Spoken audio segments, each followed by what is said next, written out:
Manager, to start us off, manager, it is a hard to find team manager nowadays, trust me. Took us a while, but I'm glad we found ourselves a great one. Faith Tannis and her family helped us week in and week out. I appreciate all she did for us this year. Faith, why don't you come on up and grab your awards.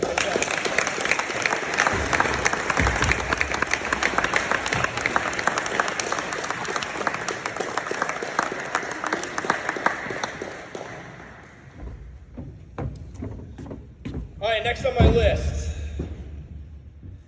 J.J. Thomas, player you can count on to read. We'll have hold you close to the end right.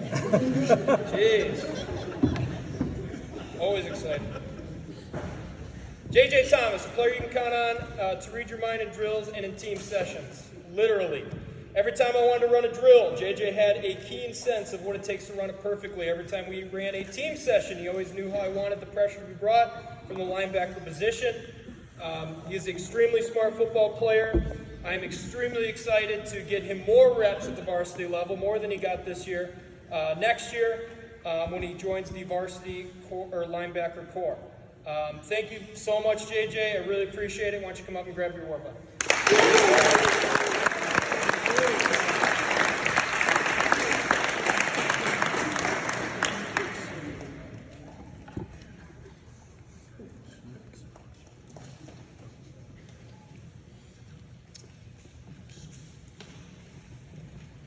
All right, last one.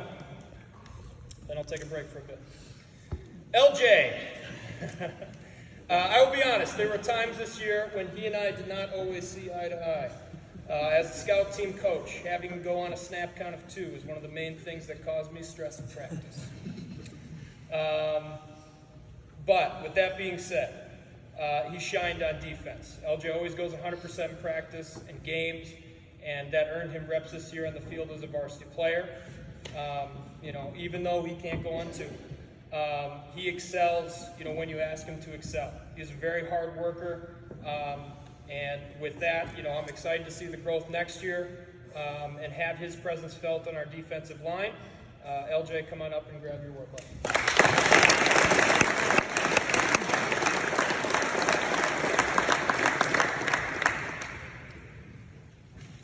Hey, Chetty Bucky, come on up.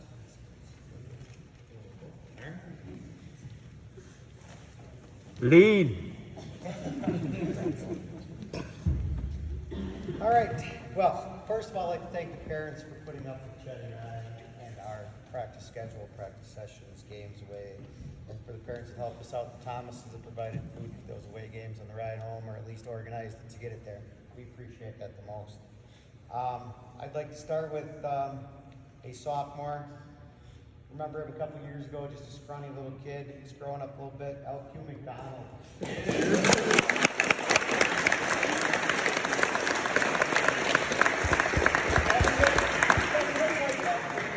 a tough little guy. Not afraid to hit anyone, and that's what I'd like to see. I think L.Q., as you get older, get on that varsity, you'll do much better. Brady Hopkins, not here tonight. All right. Lee Man, Mr. Oliver.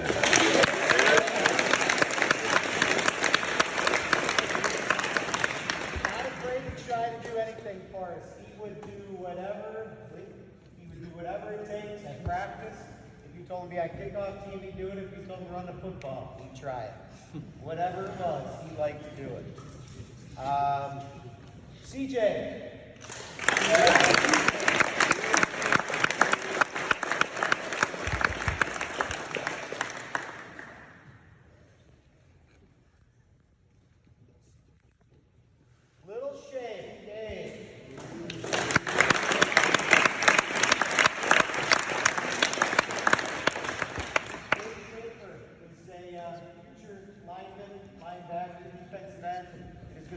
Brother for a starting spot next year on that varsity level.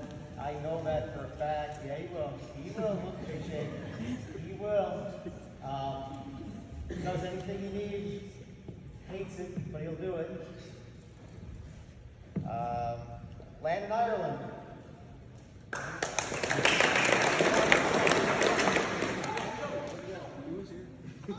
Disappearing. All right.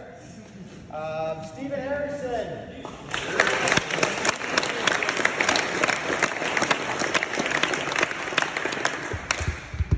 Likes to play defense, likes to hit people, hates playing kickoff team. Hates it, don't you? You do, dude. Don't know. And Kyler Paulson.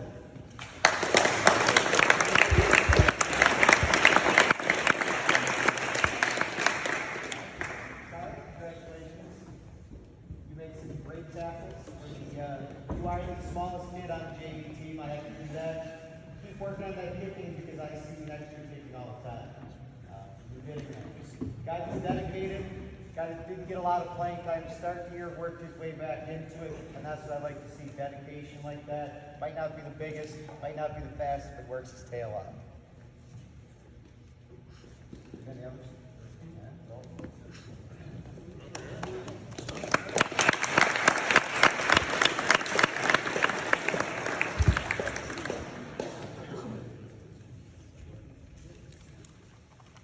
Nate, come on up. Yeah, I can go.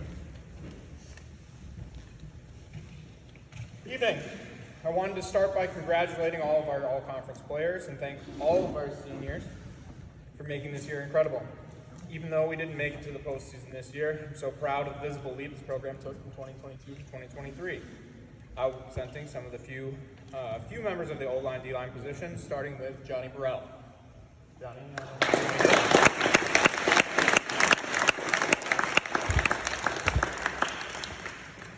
Johnny, along with many others, showed a lot of grit and perseverance this year. Johnny suffered a bone bruise early on in the season that took him off the starting lineup for the rest of 2023. However, that did not mean he was finished. Johnny still participated in the scout team during the practice week and filled in on multiple Fridays to give starters a break for as long as he was able. That mentality and perseverance is hard to coach, and I'm looking forward to having him for the next 2 years. Thank you, Johnny.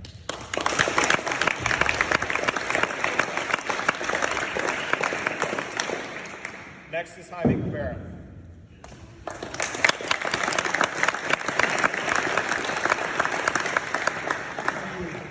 Jaime was a mainstay at the nose tackle position this year.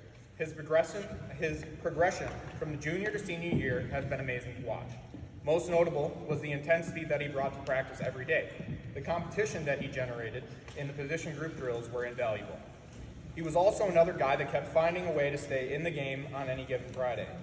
The moment that sticks out in my mind was his dislocated finger one of the last weeks of the season. He was out for like 3 plays, long enough to get his finger back where it should be, taped up, and then went back in. Between the competition and the practice and toughness that Jaime showed all year, it will be hard to replace for 2024. Thank you, Jaime.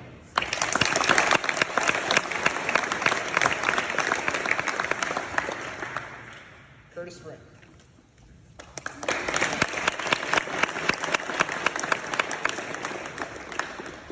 Curtis was the kind of guy every team needs and wants.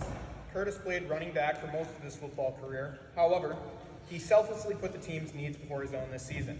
He spent the summer learning the playbook and all the footwork necessary to excel on the O-line. And to me, self-sacrifice makes you a team player. But his most invaluable quality was his motor. His dedication, athleticism, and sheer will kept him on the field at all times. He played offense and defense, inside and outside, and on special teams. Overall, Curtis was a positive and goofy kid that uplifted his teammates. He's also someone who wore jorts to practice. I hope you keep that fire within you because it was a pleasure to coach you for the last 2 years, and congratulations on your honorable mention recognition. Thanks, Curtis.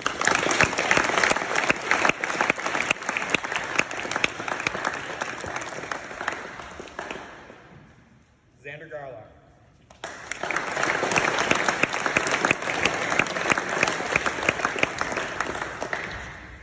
Fun fact, Xander started and finished every game on our O-line for the past 2 seasons. Another fun fact, Xander was also the only lineman this year with 0 penalties. I state these 2 facts to emphasize his discipline and athleticism. Xander's athletic ability not only allowed him to achieve second-team all-conference a 2nd year in a row, but more importantly, it helped him stay on the field. Yes, the consistency that Xander provided allowed for our revolving door of O-linemen to even be possible.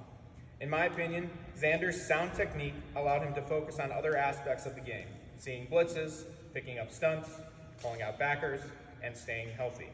His growth as a football player this year was fun to watch, but I can't wait to see what you can do this basketball season. Thank you.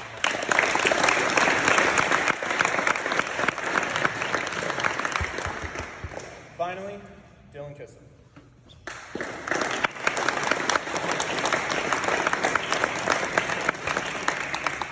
Dylan was a standout two-way player on the line this year as both the left tackle and the strong side DN. Dylan had a natural ability to shed blocks and maintain an open arm to keep contained, yet stout enough to make the tackle in the backfield. He achieved second-team All-Conference DN, was the Panther Lineman of the Year, and was one of our team captains. However, one of the standout moments for me was before the Houston-Horicon game. During the pregame, he surprised me when he asked if he could pray with the position group. Not a game-changing idea in itself, but I feel it did end up bringing the team closer together. For after that game, the whole team prayed every halftime. To be able to inspire and play through a broken sternum takes a special kind of person. To me, his initiative and leadership will be one of the hardest things to replace in 2024. I wish you luck, and I hope to see you play at the next level. Thank you so much.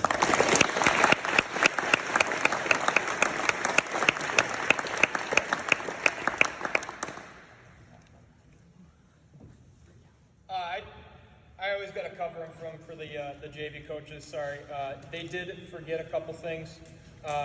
One player who is not forgettable. It's just, again, that's why they coach JV guys. Lawrence Rapinski.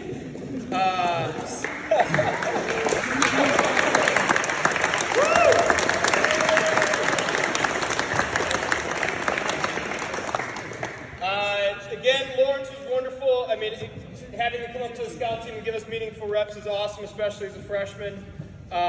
Set the tone very early by showing up in Bobby Boucher practice jersey. That was a first, I'll be honest with that. Had his Snapchat or phone number. Was it phone number? Where you at? Yeah, phone number on your ass? Yeah, so all the other players could text you. Hey, I don't know what the kids do these days. But I just wanted to recognize him for his hard work this year. So nice job, Lawrence.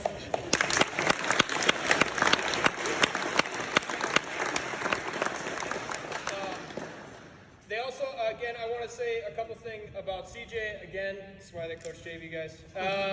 Again, CJ, great player. Really happy to have him come on.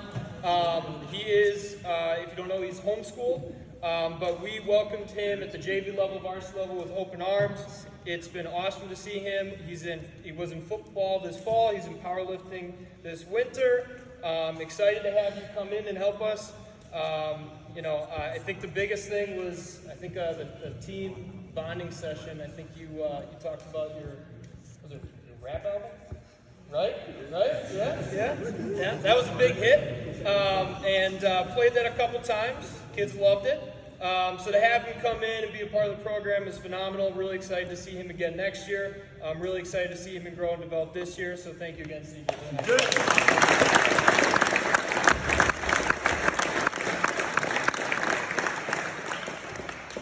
And then I'll take this one. This is on my list, and that's why they make me the head varsity football coach. So it goes both ways. Austin Kowalski, come on up.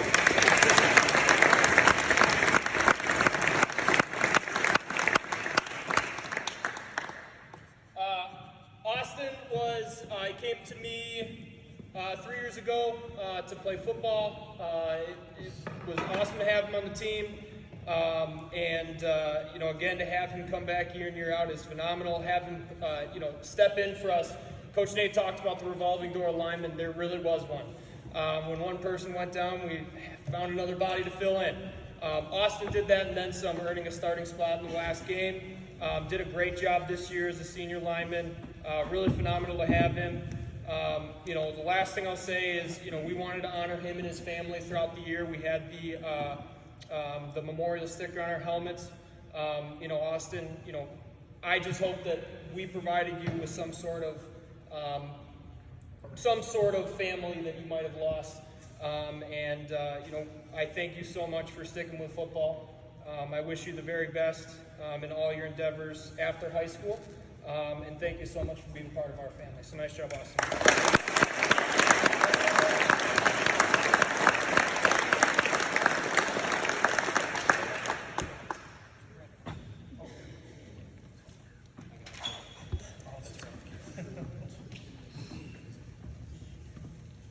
I'll start off with Luke Skelp.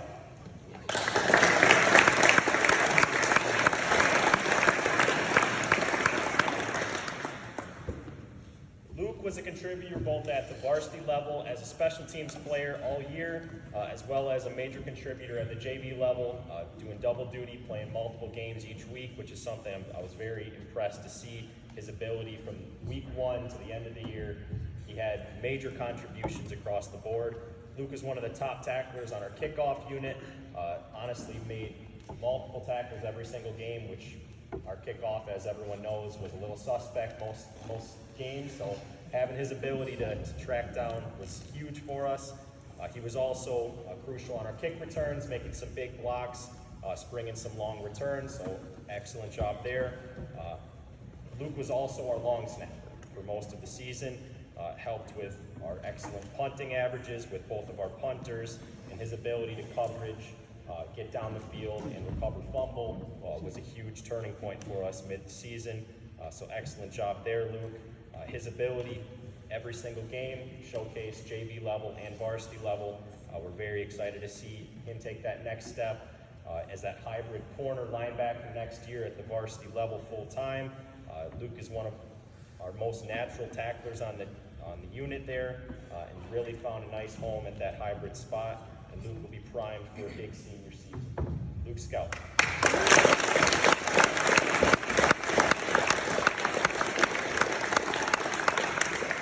Next up, we got Dylan Walsh.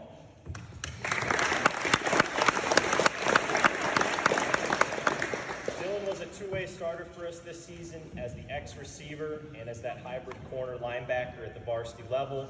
Depending on the game, he was kind of thrust into a multitude of spots. With that, Dylan was tasked with learning many different positions, as an inside linebacker, outside linebacker, corner, safety. Whatever was asked of him for the week, he excelled and was often around the ball, proving that even though he was one of the smaller linebackers in the conference, stood out every single game. He was 5th on the team in solo tackles, and at his size and stature, moving across the field was something that really impressed us this year at the coaches, and his ability to make plays at the offensive level was crucial for us.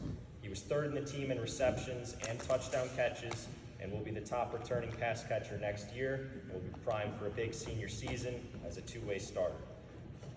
Stepped up every single game, almost never came off the field, offense, defense, special teams, as he was also our leading kick returner, our punter, and kicker for most of the season with the injuries we had. He led the team in kick return yards and returns, as well as our leading punter in return or punt yardage and total punts. His ability to flip the field was crucial for us, and was a big reason why he was an honorable mention punter at the conference level. He was voted as the Special Teams Player of the Year for us this year. Dylan Walsh.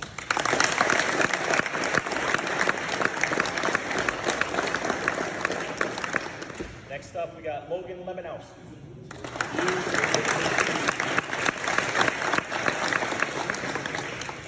Logan was a starter for most of the second half of the year on our defense and showed he had the ability to play against some of the top players in our conference.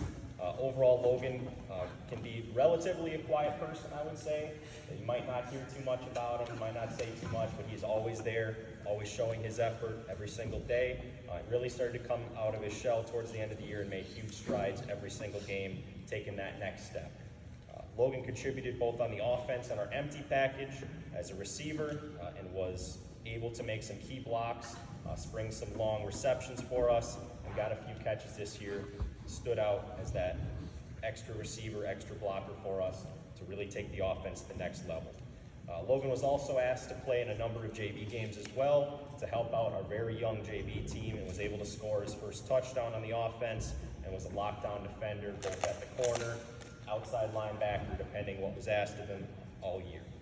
Logan will be called upon a lot more next season as a starter on the defense and will be an excellent offensive contributor. And we prime for a big year next year. Logan Lebanowski.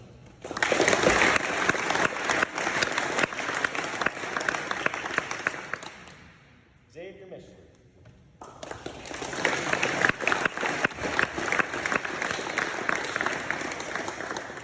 Xavier came into his junior year a year away from football, took a year off last year, really came back, and you couldn't tell he didn't play last year. His ability from the beginning of the season, running routes, being a lockdown corner for us was excellent and contributed every single snap, every single play he was in there throughout the offseason and into the season. He ended the season with multiple games starting as a corner for us, opposite of Anton, and tied for the team lead in interceptions, as well as stepped up when we needed him to play on the offense as a receiver when we had our number of injuries this year. Xavier showed all season he was able to guard some of the top receivers in our conference and was able to be always around the ball, whether he was making tackles, turning guys into our stout inside backers. Xavier made impact throughout the season, almost never was in the wrong spot. His biggest impact, I think, and the moment that really comes to mind for Xavier this year was in our final game when he flattened a potential all-conference running back for a TFL, stood over him and flexed. I think that was honestly the moment that Xavier really came out and showed what he can be for next year. He's going to be asked a ton more next year as a two-way starter.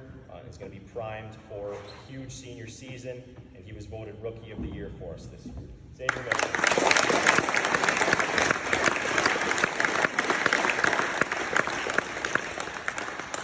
Next up, we got Anton Temple.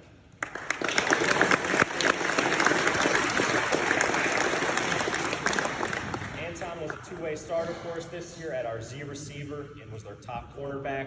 He had one of the toughest tasks of anyone on this team throughout the season, guarding the team's top receiver each week, as well as being our second option in the passing game.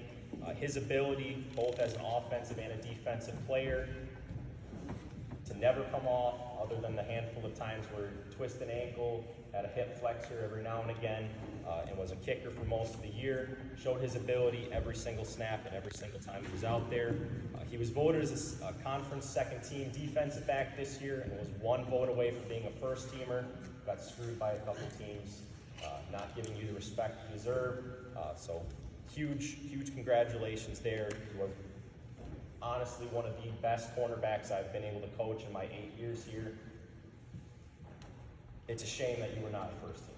That's one vote away is a huge congratulations to you, being that second team guy this year for us.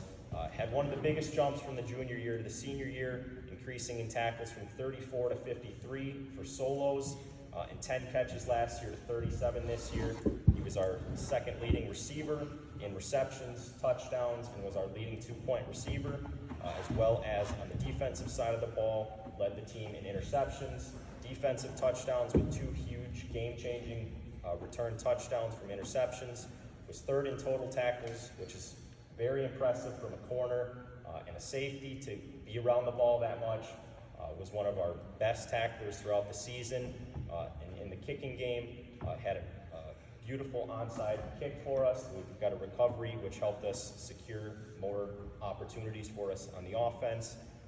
And every single time Anton was throwing the ball, whether it be high pointing the ball, adjustments over the shoulder, you knew he was going to come down with it 9 times out of 10, other than when it's in a monsoon, you can't catch a ball no matter what. So Anton's ability this year was huge for us, and couldn't have asked anything better for him to finish out his senior year. Anton Temple.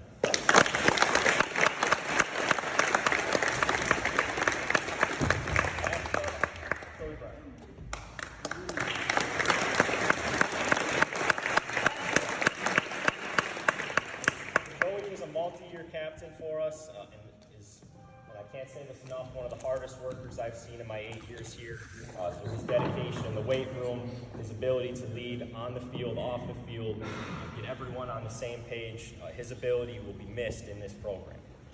Joey was voted as the second-team defensive flex for the second year in a row at the conference level for his outstanding ability to be a corner, a safety, blitzing as a linebacker and playing middle linebacker every single game for us. He did miss 2.5 games, which is why he was a flex and not the straight middle linebacker. We chose our battles there. It was a tough field this year at the middle linebacker, with multiple guys being all-region capable and all-state recognized in the preseason. So his ability to miss 2.5 games and still be a second-team guy shows Joey's ability throughout the season on the defense. On offense, Joey started this year as our quarterback, missed a couple games, so ended up as our slot receiver and running back to finish off the year. Joey capped off the year in the Dodgeland game with his game-winning touchdown run. His ability in that game, leading tackler all year, leading rusher, other than the handful of times Wilson broke one as the quarterback, was huge for us. Every time we asked Joey to do something, he either got someone in the right position to make the play, he made the play, or strung it out where everyone else could get there for him if he was getting double or triple teamed like he was most of the year. Joey stepped up big for us as both that vocal leader as well as the leader on both our offense and defense. Whatever we asked of Joey, he was able to do. Joey was voted as the defensive MVP this year for both his hard work and ability all season long. Congratulations, Joey. I'm so looking forward to seeing where you play next year at the college level. Joey Brown.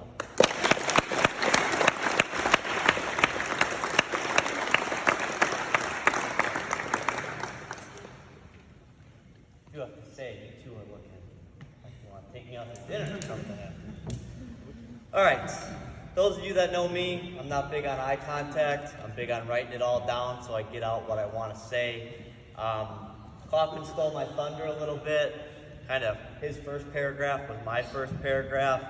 I wrote up kind of my offensive write-up and recap, so I'll read that through first, and then I'll talk about the players that I was given. You can see there's no particular order to this. We were kind of drawing them out of a hat, grade level, so I'll go through my players as well.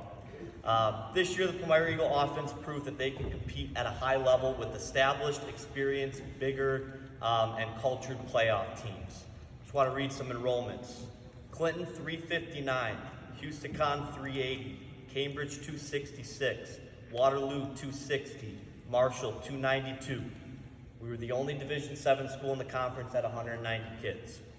With that being said, the offensive unit took a huge jump this year, under me for the second season. Although our record was 3-6, we were in every game at the half. And that's something to really be prideful about, right?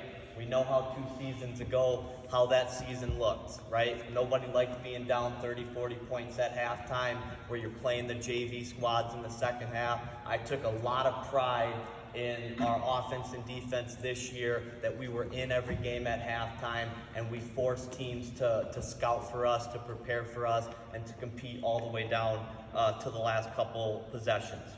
Just to prove how much our offense took a jump from year 1 to 2, I love numbers. I'm a big stats guy. Stats don't lie. They truly speak for themselves. So I'm going to go through some numbers for you.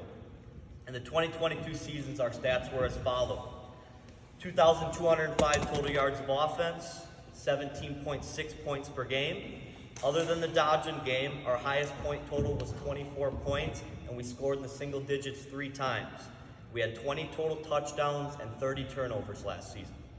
Flash forward to this year, our 2023 stats. We had 2,949 yards of offense, 744 more total yards. We averaged 25.8 points per game, 8.2 more points per game. I was curious to see what other point totals were that had been put up in the past, so I went back to the past 20 seasons. In the past 20 seasons since 2003, only 3 other teams in 2005, 2018, and 2019 had scored over 25 points per game. We were one of those teams, being the 4th in the past 20 seasons. This season, we never scored less than 14 points in a game, and we had point totals of 26, 32, 34, 36, and 42. We had 29 total touchdowns this year and 18 turnovers. 9 more touchdowns and 12 less turnovers this year. That's an incredible improvement.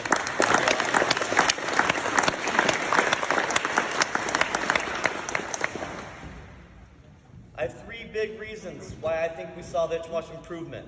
Number 1, we had experience coming back. we had 14 players who played some or all of the snaps on offense last year.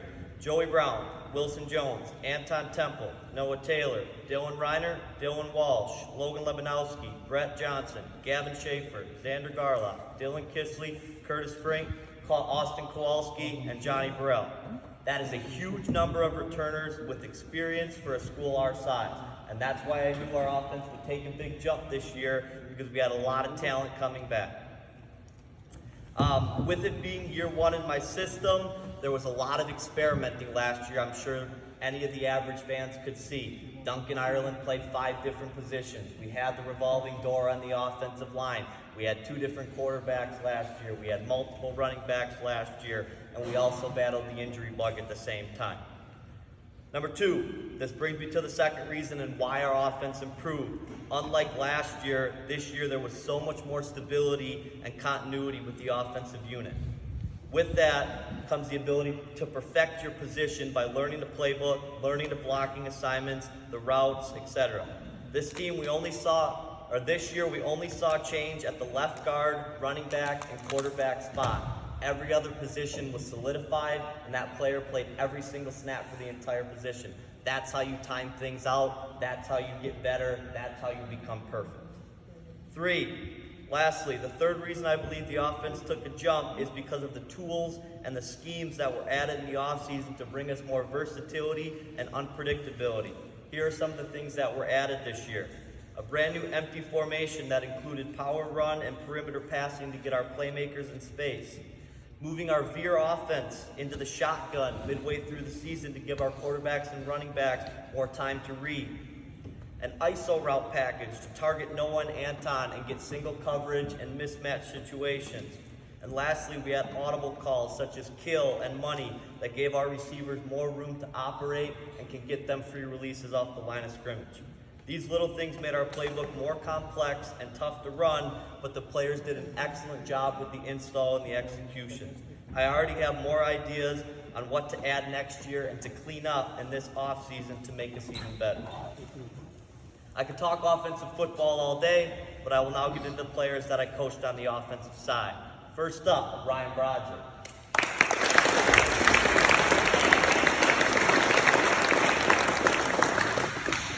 I was very happy to see Ryan come back out for football this year. It was up in the air for a while. Although Mr. Brodzik is still undersized, he has something that I like to call the it factor. The it factor is something that cannot be taught and is God-given talent. Ryan plays point guard in basketball. He pitches and plays short in baseball, and this year was his first season at quarterback in football. Ryan is a smart and instinctual player that does the little things correctly. He learned the spread playbook in just a few weeks to get ready for the JV's first game. In the first game, he threw for almost 300 yards and 4 total touchdowns. He will tell you it doesn't count because it was against Dodson, but I still count it. Ryan played every snap at the JV quarterback this year and did an outstanding job in year one. He was handed the tough task of having a team that was much like the varsity team last year. There was no continuity. He had a different 5 linemen in front of him every game. He was throwing to receivers he never got to rep with in practice, and he still found ways to move the ball and put points on the board and give those JV guys such valuable reps that they need as they transition to the varsity level. Ryan is a guy that, in my eyes, takes over for Wilson after next season, so I hope he continues to work hard and stick football out, because you will grow, you will get stronger, and you're going to put that in factor to use your senior year, and you're going to win us some football games. Congrats, sophomore Ryan Broderick.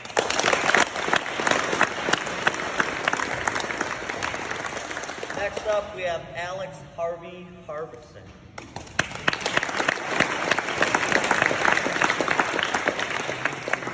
Mr. Harbison is an outstanding athlete that excels in a variety of ways on the football field. Alex was a two-way player for our JV team this year and played varsity special teams. On the JV team, Alex quickly became Ryan's favorite target. Alex was a do-it-all threat at receiver. He could run by guys and catch the deep ball, but where he put up his biggest plays was in the quick game, where he'd make guys miss, break tackles, reverse fields, and take it 60 yards to the house. Alex led the JV team this year in catches, yards, and touchdowns, and he's looking primed and ready to make an impact in the varsity receiving corps next season with Anton, Noah, and Joey all graduating. I'm very excited to see how Alex continues to grow as a football player in this program, and the future is very bright for him. Now go grow 5 more inches in the off season, Alex, please. Congrats, sophomore Alex Harden.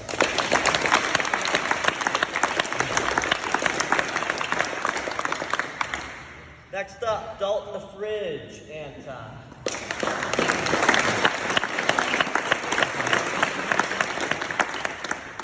Dalton Anton stepped up in a huge way for us this year. He was slotted on the depth chart this season to be the full-time JV center, and he only played the first 2 games there. As mentioned before, we had a humongous loss in Johnny Burrell going down before the scrimmage. Dalton got thrown into the left guard spot, and he's been a center his entire life, but he did an outstanding job. Dalton learned very quickly how to become a guard because he is a dedicated football player and his IQ is unbelievable. Every week, Dalton Anton was the guy who watched the most film. He had his nose in the playbook. He asked the right questions, and that's why he excelled. Unfortunately, the Fridge caught an injury bug for 4 or 5 weeks with some knee troubles and hamstring troubles, which is why Johnny and a few of them rotated in at the left guard. But Dalton had the chance to finish out his season strong, being the center for us in a rainy homecoming game as a sophomore. All the pressure on his shoulders were in shotgun 100% of the time. He had to worry about the snaps, worry about the blitz, all the stuff that comes with playing center. And he stepped up and did everything that he could possibly do to get us through that game and get us a win. Dalton's a great guy that communicates on the line for us. He's great at reading pre-snap. He's great at talking to his teammates and making sure the blocking assignments are correct. The coaching staff is super excited to continue to prepare Dalton to go and take over the center spot next year, because we'd like to see Gavin Schaefer and Johnny at the guard so we can scheme the run game around them, pull, trap, with Dalton then being the vocal leader on the offensive line. I hope we can stay healthy. I hope we stay in the weight room and get bigger, faster, stronger for next year. And I'm excited to see you lead that O-line unit. Congratulations, sophomore Dalton Anton.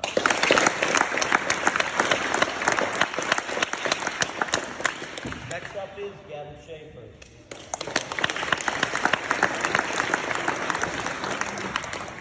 Gavin Schaefer played all but 1 game for the varsity team at center this year.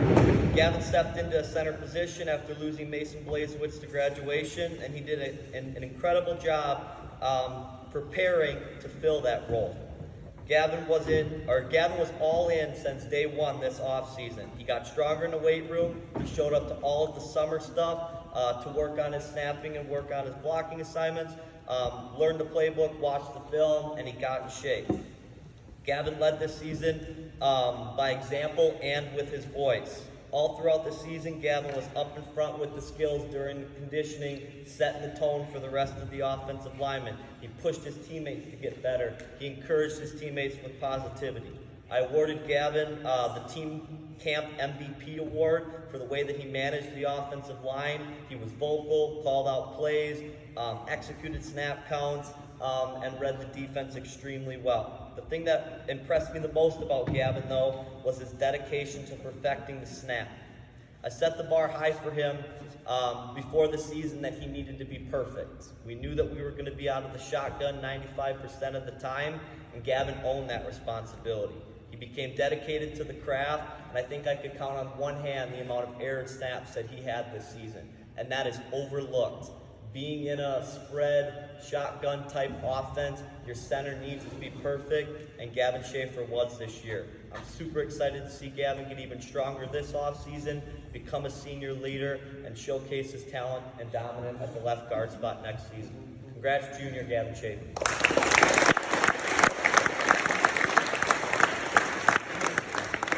Next up, I have Brett Johnson.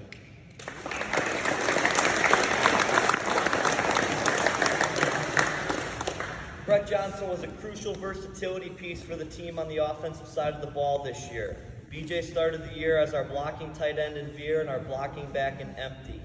Brett's blocking ability throughout the year only got better and better, and I felt I was giving him stickers for it every week on Thursdays. He was the perfect player for these positions because he's a tough kid that's got a mean streak and that plays bigger than he is. I appreciated Brett owning this role on the offense and doing his job day in and day out, even though he wasn't the focal point of the offense. However, his role quickly changed due to injury, and he had to step up as the lead back for us. Brett excelled in both pass protection and picking up the blitz, as well as downhill running between the tackles. I could tell as a play caller how much more comfortable BJ started to look late in the season in week 8 and 9. He started to run more patiently. He started to read his blocks, and he started to finish runs. Yes, his carries were limited, but he made the most of them every game. Brett will more than likely be the guy for us next year at running back, and I'm really pumped to see what he can do with a full year at that position. Congrats, junior Brett Johnson.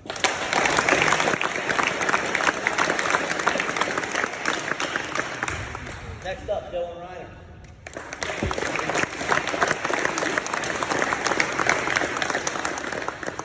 Dylan Reiner is the epitome of what it means to be a football player, and is a prime example of the culture we are trying to build within our program. Dylan had quite the roller coaster of a season, where he had to overcome adversity of a nagging injury sustained in week 1. The ankle kept Dylan playing at 50% or not playing at all from weeks 2 to 6, even though I got the every day at practice, "I'm fine, coach." He wasn't fine as he limped all over the field every day. But that's what I love about Dylan, is he refuses to show weakness, and he always wants to tough it out through injury, sickness, or whatever else stands in his way. And I think that's that wrestling mentality, that dog mentality, and that's something you can't teach. Reiner had a very similar season, I would say, to the one he had last year, as he moved all around for us and did whatever the team needed him to do. Dylan played on the O-line week 8 and week 9, and in my eyes, he dominated. His ability to use leverage, get to the second level, jump the snap count, pull, trap, was huge for those games for us, as we had to establish the run game when Marshall was playing 8 in the secondary and when it rained in the Dodson game. There were so many great memories this year between Ryan Dog and B-Dog. Honestly, the highlight of my day was just getting to practice to fool around with Reiner. He's such a happy, bright kid, and I really can't wait to run it back with him next year. Congrats, junior Dylan Reiner.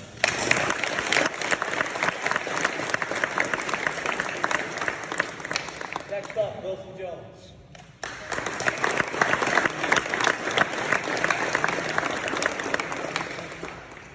Wilson Jones is a special talent that stands out when he's on a football field. The speed and athleticism that he brought to our offense this season was truly a game changer. He started the year for us in the slot receiver and spread, and our jet motion flex player in empty. Playing alongside all the talent that we had at receiver this year, his touches were limited throughout the first 4 weeks. When Joe went down in week 4, Wilson got the chance to step in for the second year in a row, and he did such an exceptional job that we couldn't keep him off the field, and we decided to put the ball in his hands the rest of the way. Willie showcased his ability to make plays with his legs, as well as displayed a much improved touch and accuracy throwing the ball from his sophomore season.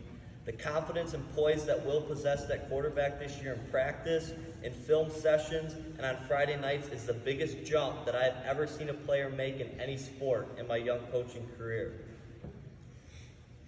In just 5 full games at quarterback, Wilson was second in completions, yards, touchdowns, and completion percentage, while also being a top 10 rusher in the Eastern Suburban Conference.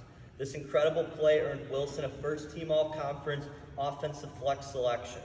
Along with that, I'm truly excited and honored to announce that Wilson has broke my single-season completion percentage school record by completing 59.5% of his passes.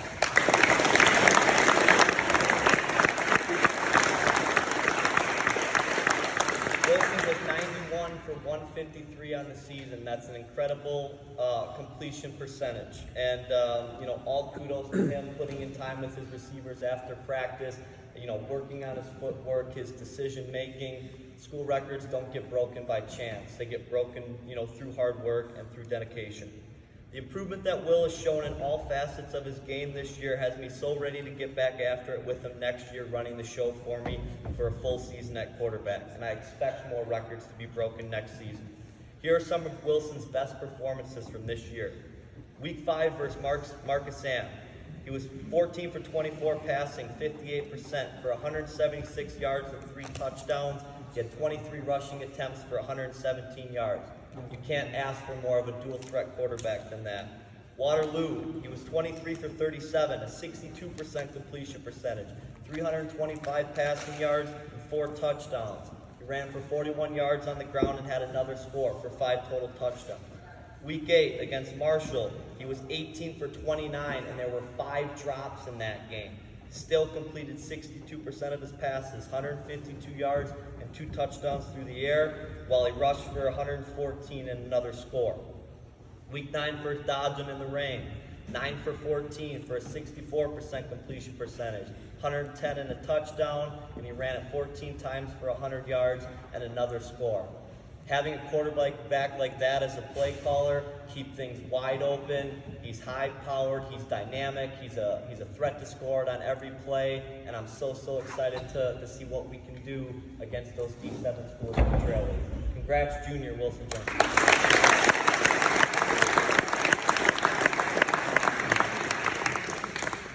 Last but not least, Noah Taylor.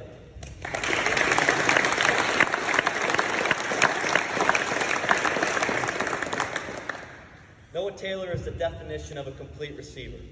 Noah has an impressive skill set of perfect route running, great hands, 2 drops for the entire season, athletic vertical jumping ability to win 50-50 balls, and agility and quickness to make people miss after the catch.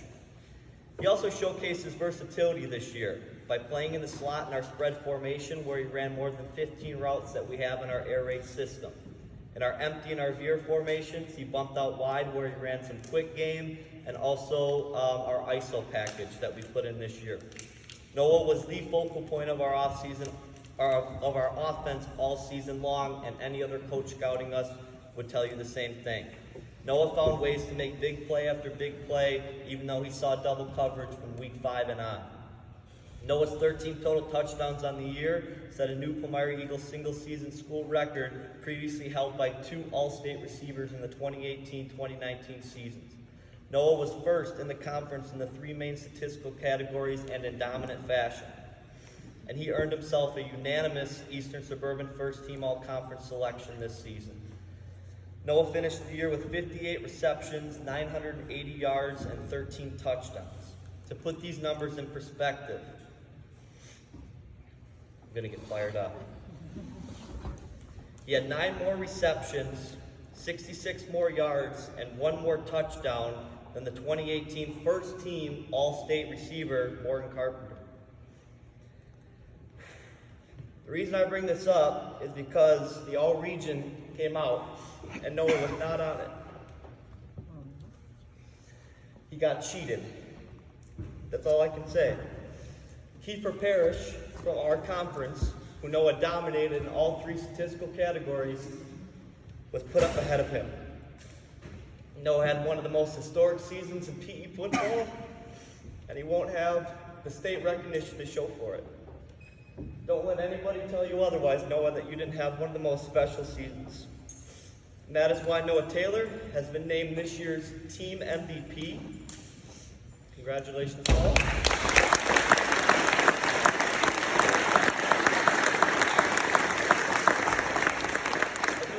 About that all-region thing too. I was getting in Twitter wars, fighting with people on Twitter. Kaufman was emailing the region guy. It was a disgrace at all levels. But I've learned as a player, I got cheated myself. As a young coach, I've had kids that have gotten unfair treatment. Any all-conference or postseason award can become so political. And you get coaches that vote kids down to get their kids on, and that's why I want you to know that you can't base your season off of some coaches that don't know what the hell they're talking about sitting in a meeting room and deciding that stuff. And I wanted, to highlight that you were so deserving of your first team All-State, and your numbers didn't lie, and to me, in my heart, you will always be that player. Here are some of Noah's best games this year. Week 4, 5 catches, 188 yards, 2 scores. Week 5, 6 catches, 107 yards, 2 scores. Week 6, 10 catches, 196 yards, 3 scores. That's 3 weeks, back to back to back, he's putting up those numbers. Nobody had better games in the entire state in 3 weeks in a row. Week 8, 9 catches, 109 yards, a score, in the rank. I could go on and on and on and on about the special player that he was and the numbers that he put up with how teams were scheming to stop him. It was just an incredible season all around by Noah, and I'm so proud of you for that. That's all I have. Thank you.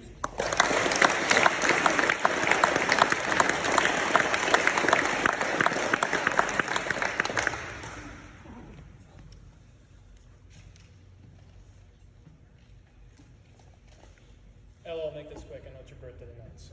You know. Sorry, Alex. You get, give me 5 minutes? 5 minutes? I guess. I'll take it. You know, again, I will make it short. The biggest thing that we have to say, most important people in the room, honestly, it's you guys. You guys give up your time, money, passion for these athletes to do anything that they can do on that field. It's because of you. You know, and from myself, my staff, and of course the players, we just want to take time and say thank you. So thank you so much, parents, for everything you guys do.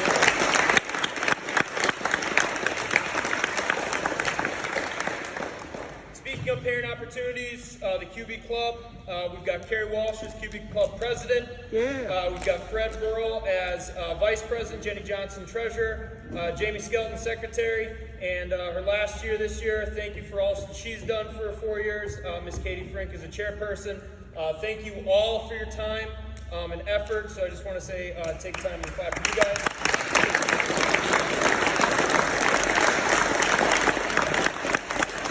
Kickoff dinner, you know, we had a great kickoff dinner. We were able to donate to the Ariana Fund. We had the 50-50, over $2,000 raised to that.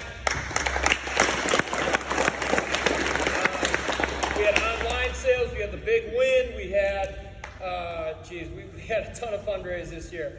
All in all, you know, all these fundraisers make us have the affordability and availability to have a account balance of around $10,000. That's the most in any sport in PE. That's more than the Booster Club. And I don't say that to sit here and brag. I don't, because I don't hoard on to this money. We bought brand new equipment. You can see it in our field. We buy brand new stuff for the players. Over the past couple of years, I've got brand new helmets. This year, we're investing in shoulder pads. We're investing in a lot more places to go, team feeds, trips. You know, again, all of that is possible, and we don't have any of this stuff if the quarterback club and parents don't work their butts off to get us that. So the bottom of my heart, the bottom of the players' heart, thank you guys so much for all the hard work that you guys do. Thank you.